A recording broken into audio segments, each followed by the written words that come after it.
In today's video, I'm going to teach you how to share a DocHub document. To get started, open your browser and search for DocHub. Once the search results appear, click the correct DocHub link to go to the official website.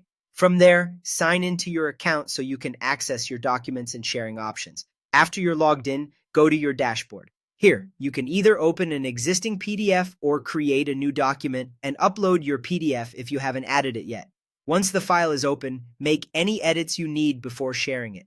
This is a good time to double check that everything looks right, because the version you share is the version other people will receive or review. When you're ready, look to the top right corner and click the share or send icon. It looks like an arrow pointing up and to the right. This is where DocHub gives you different ways to send your document. If you prefer, you can also choose the Get Shareable Link option, sometimes shown as the Link tab. Next, change the permissions by toggling the switch and selecting the privacy setting that fits your needs.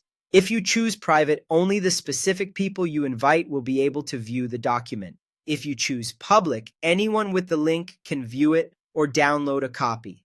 Once that's set, click Copy Link to save the URL to your clipboard and then paste it wherever you want to share it. If you'd rather send the document directly by email, select the Email as Attachment tab. Then enter the recipient's email address, add a subject line, and include a short message so they know what the file is for. After that, choose the file type.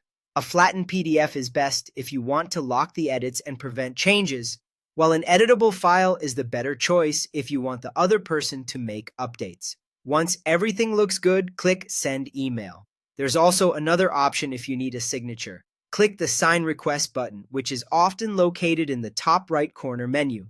Enter the recipient's email address, and if you want extra protection, add a custom access code or password authentication. Finally, click Send Request. DocHub will then track when the recipient opens, views, and signs the file, which is especially helpful when you need to monitor progress.